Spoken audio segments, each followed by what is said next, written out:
రాష్ట్ర అధ్యక్షునిగా బాధ్యతలు స్వీకరించిన గాజువాక ఎమ్మెల్యే పల్లా శ్రీనివాసరావు.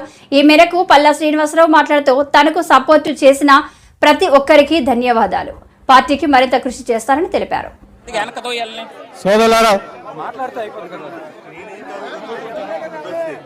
ఇక్కడికి విచ్చేసినటువంటి తెలుగుదేశం పార్టీ నాయకులకు, సోదరి సోదరులందరికీ కూడా పేరు పేరున నా నమస్కారాలు తెలియజేస్తూ, సోదరులారా, ఈరోజు నన్ను తెలుగుదేశం పార్టీ రాష్ట్ర అధ్యక్షులుగా నియమించినటువంటి మరి పెద్దలు, గౌరవనీయులు తెలుగుదేశం పార్టీ జాతీయ అధ్యక్షులు, ముఖ్యమంత్రి గారైనటువంటి చంద్రబాబు నాయుడు గారికి నేను ప్రత్యేకంగా ధన్యవాదాలు తెలియజేసుకుంటూ, అలాగే యువ నాయకులు, నూతన ఉత్తేజంతో ఎప్పుడూ ముందుకు వెళ్తున్నటువంటి తెలుగుదేశం పార్టీ జాతీయ ప్రధాన కార్యదర్శి అయినటువంటి లోకేష్ బాబు గారికి కూడా ఈ సందర్భంగా నేను ధన్యవాదాలు తెలియజేసుకుంటూ, ఈరోజు నా పైన, నా శక్తి సామర్థ్యాల పైన నమ్మకంతో ఈ బాధ్యత నా మీద పెట్టినందుకు మరి తెలుగుదేశం పార్టీ జాతీయ అధ్యక్షులు, ముఖ్యమంత్రి నారా చంద్రబాబు నాయుడు గారికి, అలాగే లోకేష్ బాబు గారి యొక్క నమ్మకాన్ని నేను ఉంచుకొని ఆ నమ్మకాన్ని ఒమ్ము కాకుండా ముందుకు వెళ్తానని చెప్పి ఈ సందర్భంగా తెలియజేస్తున్నా. అలాగే కీర్తిశేషులు నందమూరి తారక రామారావు గారు స్థాపించినటువంటి ఈ పార్టీకి, ఎందుకంటే ఈ పార్టీని ఒక పవిత్రమైన హృదయంతో స్థాపించినటువంటి ఈ పార్టీకి నిజంగా నన్ను రాష్ట్ర అధ్యక్షుడిగా చేయడం నా పూర్వజన్మ సుకృతంగా నేను భావిస్తున్నానని చెప్పేసి ఈ సందర్భంగా తెలియజేస్తున్నాను. అలాగే సోదరులారా, ఈరోజు నా ముందున్నటువంటి ప్రధానమైనటువంటి బాధ్యత, అలాగే నాకు దిశ నిర్దేశించినటువంటి ఒక సీనియర్ లీడర్ పోలీసుల కస్టడీలో ఉంటే ప్రొటెక్షన్ ఇవ్వాల్సిన అవసరం పోలీసుల మీద ఉంటుంది. కానీ మాచర్ల వెళ్తుంటే ఆయన మీద దాడి చేయడానికి కూడా ప్రయత్నించారు. ఇలాంటి ఘటనలు ఇంతవరకు ఎప్పుడు చూడలేదు. కాసు మహేష్ రెడ్డి, మాజీ ఎమ్మెల్యే. గత 2-3 వారాల నుంచి తెలుగుదేశం ప్రభుత్వం ఏర్పడి నుంచి పల్నాడులో మాచర్ల మాజీ శాసనసభ్యులు పిన్నెల్లి రామకృష్ణారెడ్డి గారిని అరెస్ట్ చేయాలి, ఎలాగన్నా అరెస్ట్ చేయాలి, అసలు దాని కొరకే తెలుగుదేశం పార్టీ అధికారంలోకి వచ్చింది అన్నట్టు పల్నాడులో ప్రవర్తించడం, మరీ ముఖ్యంగా మాచర్లలో ఎట్టకేలకు నిన్న రాత్రి తెలుగుదేశం ప్రభుత్వం లేడు వాళ్ళ ప్రభుత్వానికి సంబంధించిన పోలీసులు అరెస్ట్ చేయటం, అరెస్ట్ చేసిన తర్వాత కూడా ఒక సీనియర్ లీడర్ రామకృష్ణారెడ్డి గారు పోలీసు ఆధీనంలో ఉంటే, కస్టడీలో ఉంటే ప్రొటెక్షన్ ఇవ్వాల్సిన బాధ్యత పోలీసుల మీద ఉంటుంది. కానీ మాచర్ల పోతుంటే అక్కడ దాడి చేయడానికి కూడా ప్రయత్నించి, అందరం చూస్తున్నాం, ఇప్పటివరకు ఎక్కడా ఇటువంటి ఘటన మేము చూడలా. గడిచిన 20-30 సంవత్సరాల్లో పోలీసులు అరెస్ట్ చేస్తారు, కోర్టులో హాజరు పెడతారు, బెయిల్ ఇస్తారా ఇవ్వరా అది కోర్టు యొక్క విచక్షణ. కానీ పోయే ముందు అక్కడ తెలుగుదేశం నాయకులు రావటం, హేళన చేయటం, దాడి చేయడానికి ప్రయత్నించటం, చివరికి రామకృష్ణారెడ్డి గుద్దాడని దాని మీద మళ్ళీ రాతలు రాయిపీయటం, ఇది ఎంతవరకు సమంజసమో ఈరోజు ఆంధ్ర రాష్ట్ర ప్రజలనే కోరుకుంటున్నాం. నిజంగా చూస్తే ఈరోజు మీరు ఏదైతే ఈవీఎం కేసు అని ఎలక్షన్ పోలింగ్ అయినప్పటి నుంచి ఊదరగొట్టి మరి అరెస్ట్ చేయించారో రామకృష్ణారెడ్డి గారిని, దాంట్లో కోర్టు నిన్న రాత్రే బెయిల్ ఇచ్చేసింది. ఎస్, బెయిల్ ఆయన హక్కు కాబట్టి వెంటనే రావటం జరిగింది. కానీ ఏదైతే అక్రమ కేసులు ఉన్నాయో, కారంపూడిలో సిఐ మీద ఒత్తిడి తెచ్చి బుక్ చేసిన కేసు కావచ్చు, లేదు మరొక నాయకుడు పాల్వాయి గేట్లో తెలుగుదేశం నాయకుడు బుక్ చేసిన కేసుల్లోనే ఈరోజు కక్షపూరితంగా రామకృష్ణారెడ్డి గారిని జైల్లో పెట్టడం జరిగింది. చట్టపరంగా మేము పోరాటం చేస్తాం, చట్టపరంగానే ముందుకు పోతాం. తప్పకుండా మా నాయకుడు మళ్ళీ బయటకు వస్తాడు. అందరం కలిసి జగన్మోహన్ రెడ్డి గారి నాయకత్వంలో మళ్ళీ ఎటువంటి సంఘటనలైనా సరే ఎదుర్కొని పల్నాడు ప్రాంతంలో ఏదైతే గడిచిన 5 సంవత్సరాల్లో అభివృద్ధి చేశామో వాటిని నిరూపించుకుంటూ ముందుకు పోయి పార్టీని నిలబెట్టుకుంటాం. కార్యకర్తలకి నాయకులకి అండగా నిలబడతాం మా నాయకుడు ఇచ్చిన ఆదేశాలతో తెలియచేస్తున్నాం.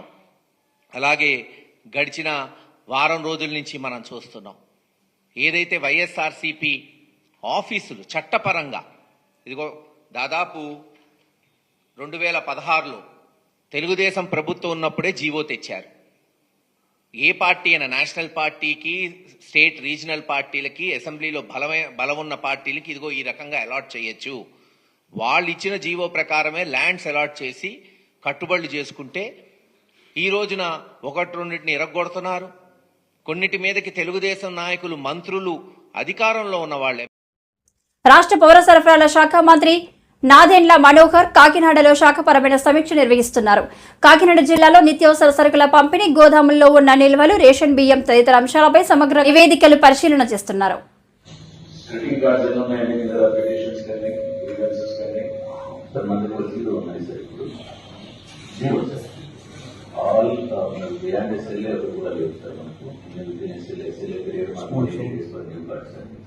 అండ్ న్యూ కార్డ్స్ అన్ని గవర్నమెంట్ రేట్ డిసైడ్ చేసుకుని ఇస్తుంది. మిగతావన్నీ కూడా నేను అడిగేది స్ప్లిట్టింగ్ గురించి మీ దగ్గర ఏమన్నా పెండింగ్ ఉన్నాయా? జగన్ అన్న చెబుదాం చెప్పి జనం అలసిపోయారు. అది కాదు, మన దగ్గర ఏమైనా డేటా ఉందా? అర్జీలు ఉన్నాయా మన దగ్గర? స్ప్లిట్టింగ్ ఆఫ్ రేషన్ కార్డ్స్ కొత్తగా పెట్టిన వాళ్ళు కుటుంబం మీద సేకరించండి.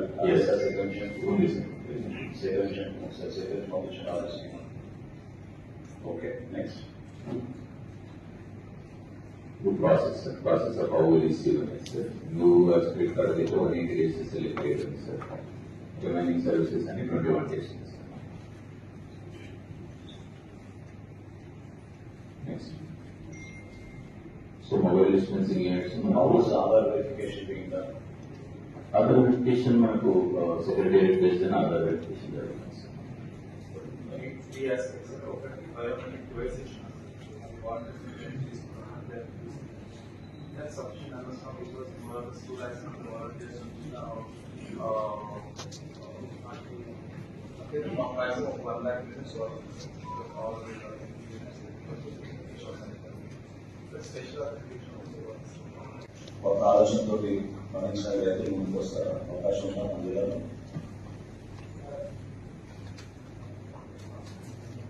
వ్యవసాయ విధానాలు నాశనం కాదు, కానీ కమర్షియల్ గా వాటి ఇంకా బాగా ఎక్కువ వచ్చే విధంగా మనం ప్రోత్సహించే విధంగా మనం చేయగలుగుతాం. my upland areas లో బోర్డర్స్ వాటి దగ్గర sir install road for paddy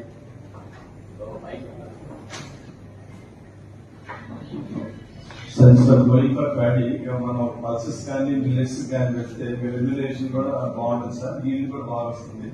so దాన్ని మనం ఎంకరేజ్ చేయడానికి ఈ సీజన్ మనం ఏరియా పెట్టుకున్నాం సార్.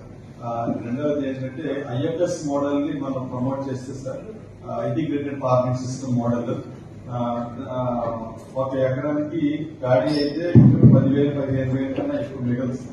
అదే ఇంటిగ్రేటెడ్ ఫార్మింగ్ సిస్టమ్ లో కనుక కన్వర్ట్ చేయగలిగితే ఎకరానికి 1 lakh వరకు ఆదాయం వచ్చేటువంటి విధానం ఉంది సార్. అది ప్రస్తుతానికి డెమాన్స్ట్రేషన్ పర్పస్ లో ఈచ్ ఆర్బీకేలో చేయమని ఈ సీజన్ లో ఇన్స్ట్రక్షన్ ఇవ్వడం జరిగింది సార్. దాంట్లో ఏంటంటే మనం ఒకే కాంపౌండ్ లో ఏరియాలో ఒక ఎకర్లో వీలైతే ఫిష్ కల్చర్ తీసుకోవడానికి, ప్యాడీ తీసుకోవడానికి, ఫండ్స్ మీద అగ్రికల్చర్ అంటే కూరగాయలు కానీ లేకపోతే పపాయ, జామ అటువంటి వేసుకొని ఇంటిగ్రేటెడ్ ఫార్మింగ్ సిస్టమ్ కనుక చేసుకుంటే ప్యాడీ మీద ఎక్కువ వచ్చేటువంటి అవకాశం ఉంది. దాన్ని డెమాన్స్ట్రేషన్ పర్పస్ కోసం ఈ సంవత్సరం స్టార్ట్ చేస్తాం.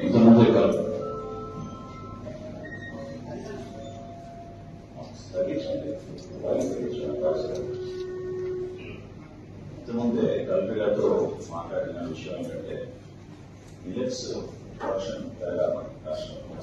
రాబోయే రోజుల్లో సివిల్ సప్లైస్ డిపార్ట్మెంట్ ద్వారా వినియోగదారులందరికీ కూడా రాష్ట్ర వ్యాప్తంగా అన్ని జిల్లాల్లో కూడా మిల్లెట్స్ డిస్ట్రిబ్యూషన్ చేద్దామని ఒక నాయకు సిద్ధం చేస్తున్నాం. అందులో భాగంగా మీరు మా జిల్లా నుంచి ప్రత్యేకంగా మిల్లెట్స్ రైతులు ఇంకా జాగ్రత్తగా వ్యవసాయం చేసుకునే విధంగా మనం చేయాల్సిన కార్యక్రమం. ఢిల్లీ ఎయిర్పోర్టులో టెర్మినల్ ఒక పై కప్పు కూలడం రాజకీయంగా కలకలం రేపిస్తుంది. కేంద్ర ప్రభుత్వంపై విమర్శలు వస్తున్న నేపథ్యంలో ఈ అంశంపై పౌర విమానయాన శాఖ మంత్రి రామ్మోహన్ నాయుడు స్పందించారు. కూలినది పాత భవనంలో 2009లో దీన్ని ప్రారంభించారు అని అన్నారు. 2009 and in 15 years it has collapsed. Like you have said, this structure has been built in 2009, and what we have asked the DIAL, Delhi International Airport Limited, also is to do a verification inspection from their side. But we are not just leaving it up to themselves. The ministry, from the ministry, we have DGCA also, which underlooks the safety aspect. So they will also be supervisioning this inspection, and they will also give us a report. And from our ministry side, I can assure you that this is taken as a very serious incident also, not just in this airport, but across the country, any airports that are with similar structures, we will have to go through them all again, and we will do a thorough checking of all the necessary airports that can come under our purview, and we'll take the necessary report, and we will see if there is a requirement for an independent body also.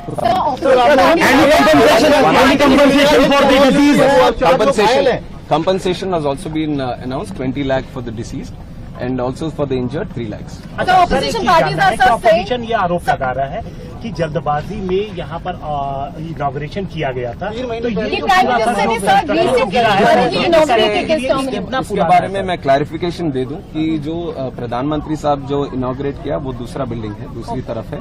जो यहाँ collapse हुआ है वो 2009 में 2009 में पुरानी building है, 2009 में जो उस टाइम ओपन हुआ था, तो उसके ऊपर जो इंस्पेक्शन करना है वो अभी करवाएंगे. सर विजुअल देखने में लग रहा है कि जो अंदर का आयरन बार से वो रस्टेड है, साफ दिखाई दे रहा है, उनपे पेंट भी नहीं है, तो इतनी लापरवाही कैसे थी? हमें अब तुरंत हम कमेंट नहीं कर सकते, इसके ऊपर तो थरो इन्वेस्टिगेशन होना है, और जो टेक्निकल एस्पेक्ट, जो फॉरेंसिक या सिक्योरिटी एस्पेक्ट जो देखते हैं बिल्डिंग का, वो सब अपना रिपोर्ट देंगे, तो उसके हिसाब से हम ये गवर्नमेंट का इतना तो मैं बता सकता हूँ कि government will not tolerate any untoward attitude. अगर कहीं पे कुछ लापरवाही रहेगी तो ये सरकार जरूर उनके ऊपर. But what is your assessment? What could be the reason behind this collapse? That has to be. I just got to know in the morning, and since then we have been. First of all, we wanted no casualties to happen, and all the injured, if any of them, then we wanted to take proper care of them. So we are following that protocol, that we look after the injured first, and also the passengers. Whoever are supposed to be traveling from here, we wanted to give them assurance and safety, and also the convenience of traveling again. So that aspect we are taking care of right now. Any technical incidents that you are referring to will all be commented T1 upon operational कब से होगा? after the report comes. T1 कब से operational होने की उम्मीद है? T1 कल तक हम पूरी तरह से इंस्पेक्शन करवाएंगे. अभी तो पूरा इवैक्यूएट कर दिया है, कोई आदमी नहीं है अंदर, तो पूरा बिल्डिंग का इंस्पेक्शन पूरी तरह से होगा. उसके लिए थोड़ा टाइम लेंगे, तो इसलिए जब तक ये बंद है, अभी T2 और T3 से उनके ऑपरेशंस चालू होंगे. राष्ट्रव्यापी अब ऑडिट भी इस तरह के मेजर एयरपोर्ट जहाँ हैं, मैंने बोला है कि बाकी जगहों पे भी जहाँ पे इस तरह के स्ट्रक्चर्स होंगे उसके ऊपर भी एक बार देखेंगे, क्योंकि मानसून का भी टाइम है, तो जरूर सेफ्टी के हिसाब से वो निर्णय भी हम करेंगे। सर, एक सीरियस कंसर्न ये है कि कोई तूफान नहीं आया था, बारिश थी, प्री मानसून बारिश थी। वही टेक्निकल बिल्डिंग के बारे में जो भी बातें होंगे, let the investigation committee do their thing and once the report comes I will give you a clarity. Committee का हिस्सा है, कौन सी अथॉरिटीज हैं इसमें? अभी देख रहे हैं इंडिपेंडेंट बॉडी कौन सा निर्णय करे, और हमारी तरफ से जो इंटरनल सिक्योरिटी और सेफ्टी का जो दिखता है डीजीसी है, that will be part. Will airport operator will be held liable for this lapses? Let us see what the report says. जो भी रिपोर्ट कहेगी उसके हिसाब से वो करेंगे। ठीक, okay, thank you. Visakhapatnam steel plant విషయంలో బీజేపీ ఎంపీలు డ్రామాలు ఆడుతున్నారని ప్రజాశాంతి పార్టీ అధ్యక్షుడు కేఏ పాల్ ఆగ్రహం వ్యక్తం చేశారు. వారి డ్రామాలను ప్రజలందరూ గమనిస్తున్నారని, స్టీల్ ప్లాంట్ ప్రైవేటీకరణ నిలిపివేయాలంటూ కేంద్ర ఉక్కు శాఖ మంత్రికి వారు వినతి పత్రం అందజేయడం హాస్యాస్పదంగా ఉందన్నారు. కాదు, అమ్ముతుంది మీ నరేంద్ర మోదీ, కొంటుంది అదాని జిందాల్. లాస్ట్ ఇయర్ గత సంవత్సరం నేను అమరణ నిరాహార దీక్ష చేస్తే నాతో పెట్టుకున్నాడు అదాని.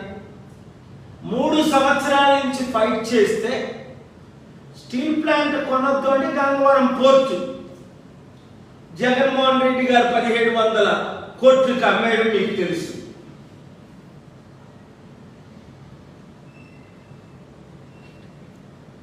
తద్వారా అదాని కొన్న తర్వాత ఏమైంది? Second richest man in the world, ప్రపంచంలో నెంబర్ 2 కుబేరుడు, పూరెస్ట్ బిలియనీర్ అయిపోయాడు. I am warning those who are selling the steel plant, which is Modi and his government, to his partners Adani, Ambani's, Mittals, whoever. Don't buy steel plant assets. When Adani bought Gangavaram port for 1700 crore,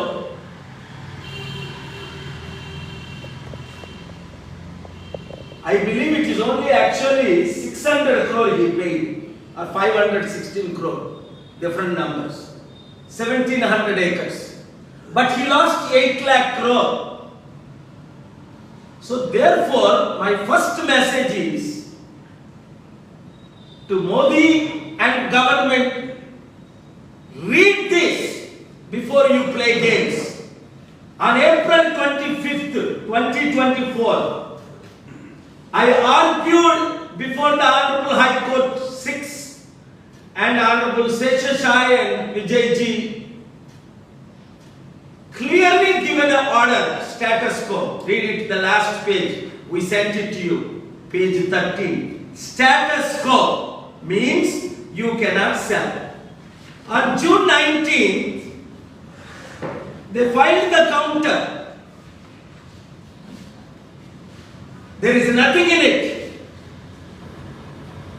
They are illegally selling, but I did not attend the court to prove all 15 crore Telugu people that I am the only one can fight and stop the steel plant sale. So I intentionally did not go to the court.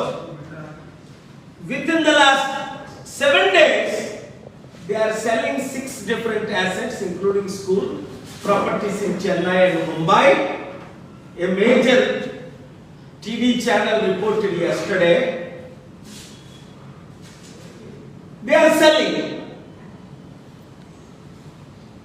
Who is selling? Modi ji. To who? His friends, best buddies. మీరు గెలిచినా ఎలాంటి మార్పు రాష్ట్రంలో జరగలేదు. మీరు దేనికి గెలిచారో ప్రజలకు చెప్పాలని సిపిఐ నేత రామకృష్ణ డిమాండ్ చేశారు. మీరు గెలిచింది బీజేపీ ఆస్తులు కాపాడనీక లేక రాష్ట్రంలో మంచి జరగనీక అని ప్రశ్నించారు. విశాఖ స్టీల్ ప్లాంట్ క్వార్టర్స్ ఏవైతే ఉన్నాయో వాటిని ఇవాళ అమ్మడానికి ప్రభుత్వం పూనుకుంటా ఉంది. అదేవిధంగా హైదరాబాద్లో, చెన్నైలో, రాయ్బరేలీలో ఏవైతే స్టీల్ ప్లాంట్ ప్రాపర్టీస్ ఉన్నాయో అన్నీ ఒకదాని తర్వాత ఒకటి తెగనమ్మడానికి పూనుకుంటా ఉంది. అన్నిటికంటే ముఖ్యంగా ఇవాళ ప్రభుత్వం మారిన తర్వాత కూడా, ఎన్నికల తర్వాత కూడా ఏమైనా మార్పు వస్తుందంటే మార్పు ఏమాత్రం కూడా కనపడడం. గతంలో ఉన్న ముఖ్యమంత్రి ఏమో ఒకేసారి విశాఖ స్టీల్ ప్లాంట్ తీసేసి అక్కడ సెక్రటరియట్ కడితే బాగుంటుంది, రాజధాని నిర్మాణం చేసి బాగుంటుంది అని అన్నట్లుగా వార్తలు వస్తాయి. మరి చంద్రబాబు నాయుడు గారు గతంలో ప్రతిపక్షంలో ఉన్నప్పుడు విశాఖ స్టీల్ ప్లాంట్ కాపాడుతామని ఇవాళ అధికారంలోకి వచ్చారు. చంద్రబాబు నాయుడు గారు వాళ్ళు చొరవ తీసుకొని నేరుగా ప్రధానమంత్రి నరేంద్ర మోడీ గారిని కలవాలి. ఎందుకంటే ఈ స్టీల్ ప్లాంట్ ఇష్యూ మన రాష్ట్రానికి సంబంధించిన ఇష్యూ, మన రాష్ట్ర ప్రజల యొక్క ఒక మాటలో చెప్పాలంటే సెంటిమెంట్ కూడా ఇందులో ఉంది. అమరావతి రాజధాని ఏ రకమైన సెంటిమెంట్ ఉందో విశాఖ స్టీల్ ప్లాంట్ కూడా అలాంటి సెంటిమెంట్ లేదు. కాబట్టి ఏమంటే దీనికోసం అక్కడ కూడా చేయాలి. మన బీజేపీ రాష్ట్ర అధ్యక్షుడు పురంధరేశ్వరి గారు స్టీల్ మినిస్టర్ కలిసామన్నారు. స్టీల్ మినిస్టర్ కాదు కలవాల్సింది, ప్రైమ్ మినిస్టర్ కలవాలని కోరుతాం. ఎందుకంటే ఇవాళ నిర్ణయం చేసేది ప్రైమ్ మినిస్టర్ అయితే స్టీల్ మినిస్టర్ ఏం చేస్తాడు? కుమారస్వామి గారు ఏం చేయలేదు. కాబట్టి ఏమంటే ఇవాళ క్లియర్ కట్గా దీన్ని కాపాడుకోవాలంటే దాన్ని శైలి అధ్వర్యంలో కలిపడం మంచిది. లేదంటే దానికి ఏవైతే మైనింగ్ ఉందో మైనింగ్ కట్టబెట్టి ఆ రకంగా దానికి చేస్తే ఖచ్చితంగా లాభాల బాటలో పయనిస్తుంది. 2023-24లో వేల కోట్ల రూపాయలు నష్టం వచ్చిందని చెప్తా ఉన్నారు. మీరు ఒక పక్క ఉత్పత్తి తగ్గించేస్తూ ఉన్నారు, కొన్ని అందులోనే జిందాలకి అప్పచెప్పడానికి ప్రయత్నం చేస్తూ ఉన్నారు ఫర్మేషన్. కాబట్టి ఏమంటే ఒక పక్క జిందాలకి ఇస్తాము, ఫ్లాట్స్ అమ్మేస్తాము, దాని ఆస్తులు అమ్మేస్తాము, తర్వాత దానికి ఏమాత్రం కూడా మేము మైన్స్ ఇవ్వము, లేదా సేల్ లేక దాన్ని ముచ్చుకోలేమని అంటే ఇది సరైనది కాదు.